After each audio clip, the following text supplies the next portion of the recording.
That is a good feeling. It took me 3 days to figure out how to get this thing off, and I finally got it. And I think I know what the problem was. I'll show you real quick here. Let me get this. I'm gonna set this right here.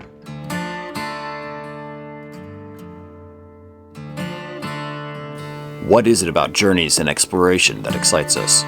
Is it experiencing new things, or breaking out of the day-to-day reality that defines us? Is it the journey or the destination? Damned if I know, but I'm gonna die trying to find out. The world is a big place, and you're never gonna see all of it. Your rig is a lot of things, among them freedom. Freedom to roam, freedom to explore. But where to explore and how to explore? That, my friend, is the question. That is the quest. Join me as I traverse the path less traveled in a quest for nothing more than the journey. I'm Dominic Wilbrink, and this is an episode of the High Class Hobo.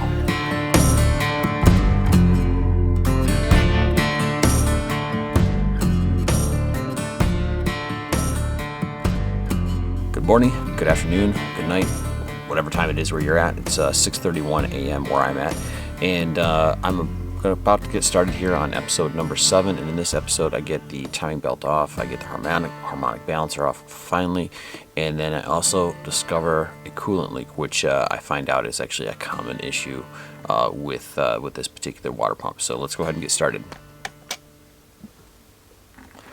As always, get everything set up, turn the lights on, and dig into the process. Okay, so in between last time and this time, I did buy a new harmonic balancer kit, but in the first kit, as I was packing everything up last time, I noticed that I was using these bolts right here, which are 8mm 1.25, but there's also these ones here which are longer. So I'm gonna try the longer ones and see if that works a little better, because I think maybe, I'm kind of guessing right now, but I think I need to get this thing just loose but barely in, and then put the pressure on it. I think I had it, those bolts just were too short. That's my working theory. I'm gonna try it right now, see what happens, see if it works. So let's give it a shot. That ended up being mostly true. And I think I'll explain later on, but that flange on the back of that bolt has to have space to allow the harmonic balancer to push forward towards the flange. And I don't think I had enough space on it last time. And that partly was because I was using those shorter bolts, not the longer bolts. All that together made everything work out this time around, as you'll see in just a few moments. Okay, so timing's still good here. Timing alignment is still good right there. Timing alignment is still good right there.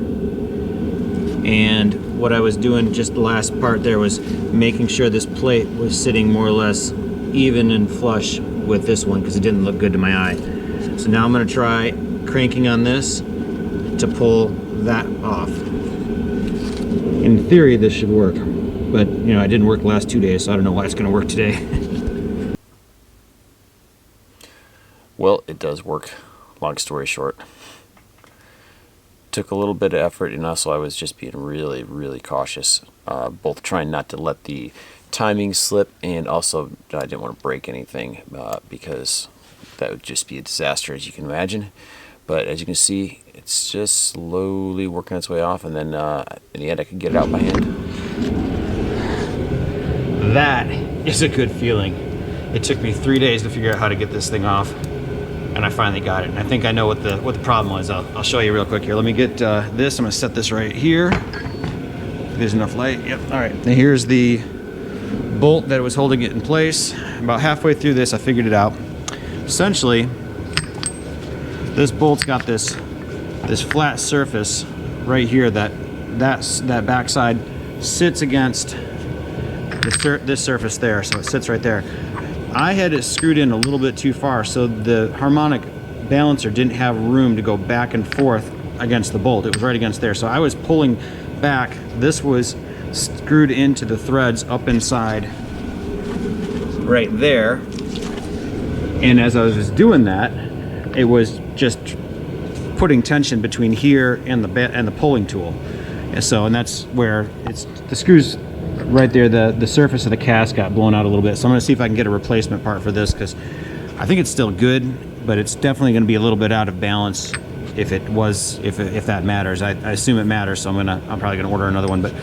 But that surface right there was the problem. I just needed to make sure it was sitting not flush like this, but back like that, so that it had room to come off. And once it got most of the way off, I could do it by hand, and boy, is that a good feeling, because it was 3 days doing this. Now I can actually get this job done. I am geeked. I'm excited. This is awesome. All right.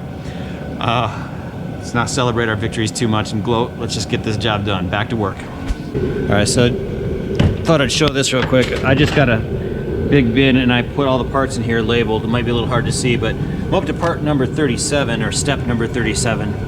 It's kind of a combination of parts and steps, but that's what I did to keep everything organized, because you do not want to get all these pieces and parts disorganized. Going back to the Harmonic Balancer, spoiler alert, I didn't actually replace it. I have a trip coming up and I need the truck for the trip, because my car's an electric car and there's about 400 miles that I need to go there and back, so 800 miles where there's no fast chargers. So I need this vehicle up and ready for a trip that's coming up, and I just went with that original Harmonic Balancer. That thing came off hard, and I was looking around for the bolt. It was right there. That's where the last bolt that was hiding up inside the housing went. It was snug down there really good. Yeah, there was the bolt in the top of that housing was in there, and when I was pulling it off, it had just a little bit of tension and shot out and rested against the radiator.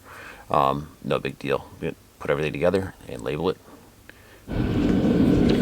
Okay, so this is the Harmonic Balancer, and one thing I was curious about that I couldn't see at first was, I see this groove, hold it here, this groove right here on the inside, and when I had the cover on, I couldn't see why that groove was there, but I can see now that it lines up on that little shaft.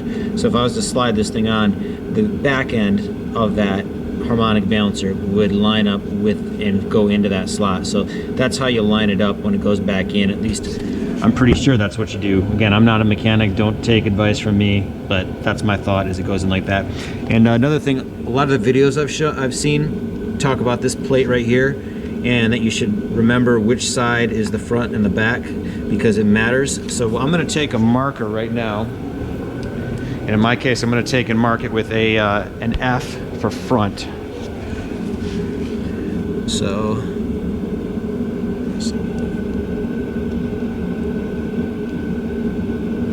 there. So now it's got an F for front, and that should be the way to put it back on. So I won't forget this time. Okay. Go ahead and take that off and do what I do. I'm going to label this, and then I'm going to keep going. So and I got to relabel the Harmonic Balancer too. So I'm going to do that right now. Yeah, that labeling has proven to be extremely helpful, because as I record this audio, I'm actually in the process of putting all that back together, and it was definitely the way to go, labeling everything as I went. A little tedious, definitely made the job longer, but it's one of those things that just is a lifesaver when you're looking at a pile of parts, because I think there was 38 steps or parts that I had to pull off, 38 or 40. It was quite a bit of work. All right, so I took a couple of pictures to just have some reference photos of where everything was. In the videos I was watching, it was talking about a dot, and it was really hard to see, but I do see right there is a dot right next to the screw hole that's on this this part right here. And according to the videos, I don't know what the significance is, but at least I have a reference to where that dot was in relation to everything else down in here as I take this off, in case for some reason it gets moved. So I just took that as a reference photo to remember where I was at. And then also right now, just again, I don't really know what I'm doing, but I'm just going on faith. That alignment mark is still good.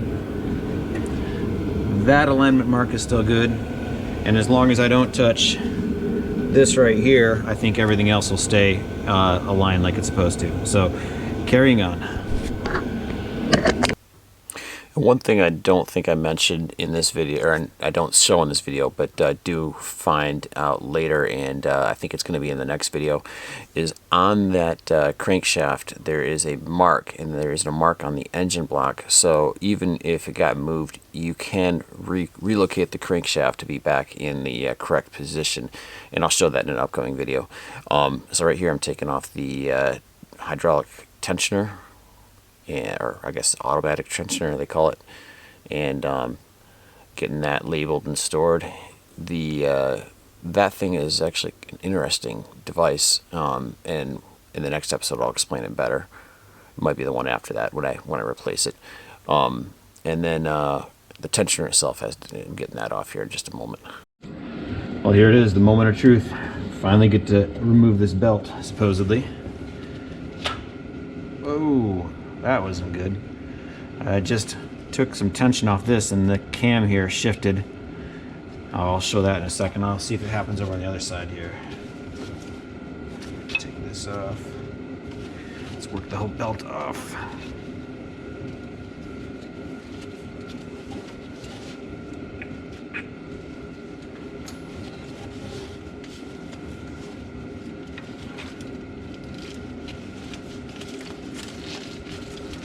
There we go. Almost there.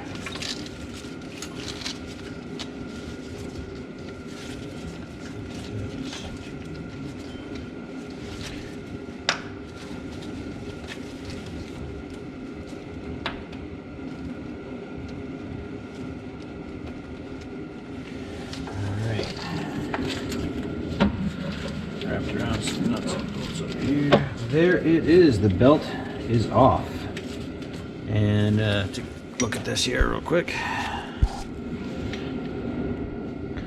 I don't know if it's normal. Again, I'm not an expert. There's a little bit of frayed on the edges, but I mean, just looking at it, it's not in bad shape.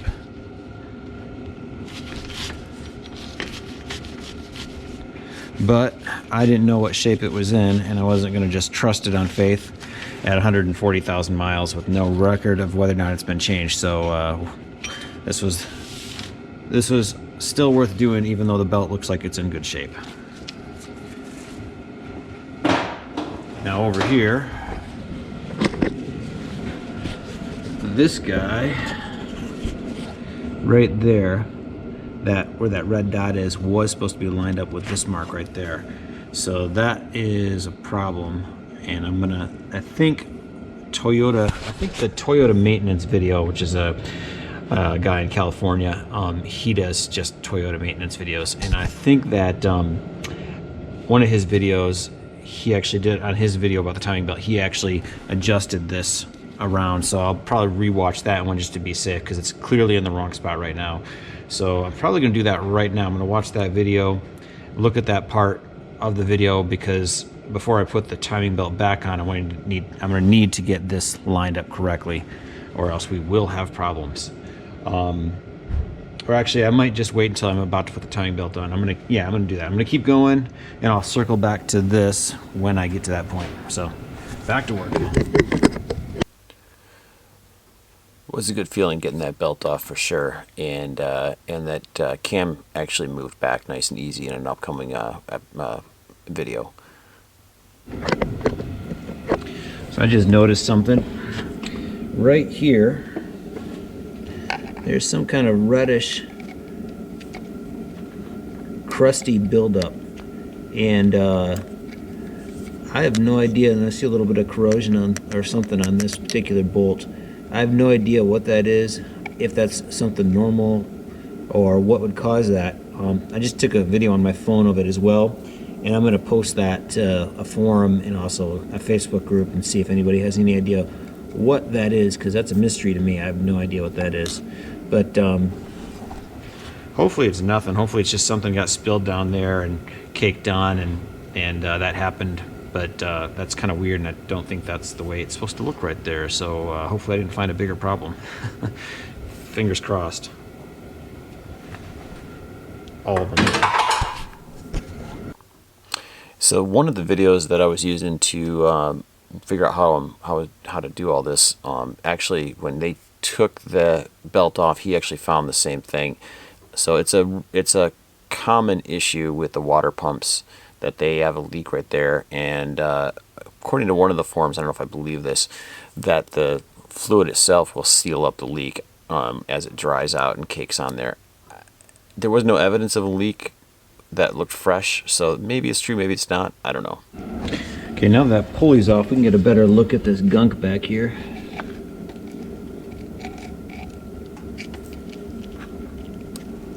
Yeah, I don't know what that is. Reddish pink. It's the same color as like a shop rag. There's something built up on here, but I'm not quite sure what that is. I'm gonna get a vacuum, clean it up, clean all this up with a rag really good. Oh, look at this. There's a spacer that was back behind on that on this guy here, which is the tensioner. I gotta make sure I put that with the tensioner. Yeah, that could have been bad if I hadn't noticed that. And that reddish is just the color of the coolant once it calcifies and hardens. All right, so I decided I'm going to clean all of that off right now because I'm about to take the water pump off, and once I get the water pump off, I'm going to be exposing internal parts of the motor to whatever's out here on the outside. So I'm going to clean all this off before I do that, just in the interest of preserving the motor. So I've already documented obviously what it is, or whatever documented where the problem is, not what it is, and so I got some records of it. But yeah, I'm not going to open this up with all that junk there. So next step is cleanup. You may or may not have to deal with this if you're doing something like this on your particular truck. So there you go. Well, I looked around and my sister doesn't have a shop vac here, so I don't know how far I'm going to take this today. I might just try and clean it up a little bit, and if I can get it cleaned up, then I will go ahead and take the water pump off. If not, I'm gonna come back tomorrow with a vacuum of my own and clean it up a lot better. So I'm gonna make a little effort to do this. Before I get started though, I'm probably going to just put a rag right down here to cover up this sensor, and so if any residue comes down, it's not falling down. And I already got a little bit down inside that sensor, down right somewhere down there.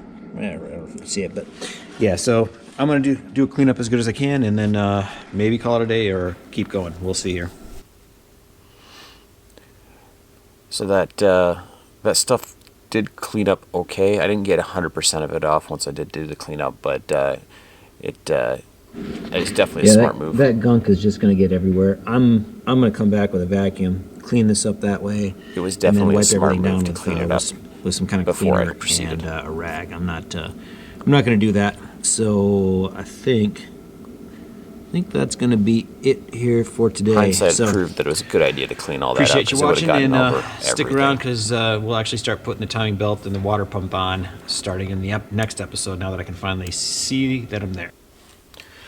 And as always, do the cleanup, put everything back where you found it, so you're ready to go for the next day. And then in this case, I ended up taking the Harmonic Balancer remover tool back because I was done with it. The Harmonic Balancer went on really smooth without a tool to reinstall it. And yeah, so that was it. Next episode, I'll take the water pump off, and then I'll get started with the process of putting everything back together. So stick around, and remind me too if I didn't put any of the links to any of the other videos that I was using to make this. I'll put those links in, and I think they're in the description, but what I want to do is put them in the cards. So if they don't show up in the cards right when I'm talking about a particular video, just message me in the comments, and I'll go ahead and fix that.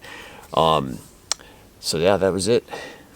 All right, thanks for watching. Work hard, play hard, be a big softy when you get home. This video you've been watching is on my main channel. I have a dedicated channel to just doing overland type stuff, whether it be a Jeep or Sequoia or anything like that. So if you want to see just that type of video, there's a link in the description below. Just go ahead and click on that, and it'll take you over to that channel. You can subscribe there and see just these types of videos. Otherwise, subscribe here if you want to see, well, what you've been watching, and also mountain biking and whatever else I happen to throw up there. Again, thanks for watching. Work hard, play hard, be a big softy when you get home. Be sure to check out the link in the description below for Jeep and overlanding t-shirts, mountain bike related t-shirts, for other loud and obnoxious Jeep shirts, Like this mountain bike shirt. T-shirts. van life t-shirts, cool t-shirts like this one right here that tells everybody you're not a cyclist, you are a mountain biker. Kids, T-shirts. and other cool shirts like this one right here. Buy my dad's t-shirts so we don't have to live out on the street.